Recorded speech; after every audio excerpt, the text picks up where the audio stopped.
দেশের সুপার শপগুলোতে পলিথিনের বিকল্প হিসেবে পাট ও কাপড়ের ব্যাগে পণ্য বিক্রি শুরু হয়েছে। তবে ব্যাগের মূল্য পরিশোধ করতে হবে ক্রেতাকেই, এমন আভাস পাওয়া গেছে সুপার শপগুলো থেকে, যারা বলছেন পরিবেশ বান্ধব ব্যাগ ব্যবহারে আগ্রহ আছে ক্রেতাদেরও। ইকরামুল ইসলাম খানের রিপোর্টে বিস্তারিত। 250-টিরও বেশি ডিজাইন অপশন নিয়ে ওয়ালটন স্মার্ট ফ্রিজ, বোঝে আপনার প্রয়োজন। রাজধানীর কারওয়ান বাজারের পলিথিন বিক্রেতা সুলতান মাহমুদ। তার দোকানে পলিথিন ও নিম্নমানের বিভিন্ন প্লাস্টিক পণ্য থাকে থাকে সাজানো। জানালেন পলিথিনের দাম অল্প কিছু বাড়লেও চাহিদার কমতি নাই। বিভিন্ন শপিং মল থেকে ওনারা আইসা ব্যাগ খুঁজতেছে, যে পলিথিন তো নিষিদ্ধ, এখন আমাদের অন্য ব্যাগের কি বিকল্প হতে পারে।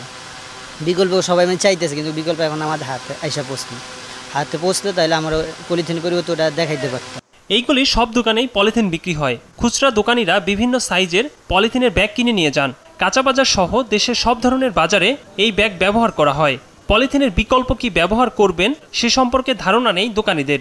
বাজারে পলিথিনটা ইউজ করা বেশি হয়, কিন্তু ব্যতিক্রমভাবে আপনার ওই টিস্যু ব্যাগ অনেকেই দেখি ব্যবহার করতে। আমরাও চেষ্টা করি ওই টিস্যু ব্যাগগুলো ইউজ করার জন্য, বাট এমনিতে পলিথিনের বিকল্প হিসাবে কোথাও দেখিনি আর কি পলিথিন ইউজ করা হয়। সবজি বলেন, মাছ বলেন, এগুলো তো আপনার পলি ছাড়া দেওয়া যায় না। পলিথিন পরিবেশ ও জনস্বাস্থ্যের জন্য মারাত্মক ক্ষতিকর। তারপরও সস্তা হওয়ায় সাধারণ মানুষ পলিথিন ও পলিপ্রোপাইলিন শপিং ব্যাগ ব্যবহার করছে দেদারসে। পলিথিন উৎপাদন, মজুত, পরিবহন, বিপণন ও ব্যবহার বন্ধে কার্যক্রম শুরু করেছে অন্তর্বর্তী সরকার। ভালোই নিষিদ্ধ হওয়া, কারণ পলিথিন পরিবেশ এমনি দূষিত করে। এনভায়রনমেন্ট পলিউশনের জন্য সবচেয়ে বড় সোর্স। এটা বহুবার ব্যান্ড হয়েছে, কিন্তু আবার ফিরে আসে কেন? এটার একটা অল্টারনেটিভ কেন সরকার খুঁজে বের করতে পারে না? 1 অক্টোবর থেকে সুপার শপে বন্ধ হচ্ছে পলিথিন ও পলিপ্রোপাইলিন শপিং ব্যাগের ব্যবহার। বিকল্প হিসাবে পাট ও কাপড়ের ব্যাগ ক্রেতাদের জন্য রাখা হয়েছে বলে জানান সুপার শপ কর্মকর্তারা। চটের ব্যাগ এবং কাপড়ের ব্যাগ এই দুইটা আমরা ইন্ট্রোডিউস করেছি নতুন, যেটা আপনি দেখতে পাচ্ছেন এখানে আমরা অলরেডি ডিসপ্লে করেছি।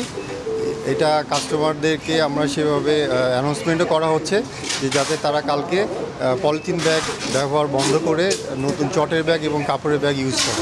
অলরেডি আমাদের এটা অ্যাভেলেবেল হয়ে গিয়েছে এবং ইন ফিউচার আরও আমরা ব্রডলি এটা কাভারেজ দিতে পারবো এবং কাস্টমারদেরকে আমরা সেভাবে প্রোভাইড করতে পারবো। 2002 সালে পলিথিন ব্যবহার নিষিদ্ধ করে আইন করে তৎকালীন সরকার, যদিও তা বাস্তবায়িত হয়নি। দেশে প্লাস্টিক পলিথিন ব্যাগের কারখানা 3000।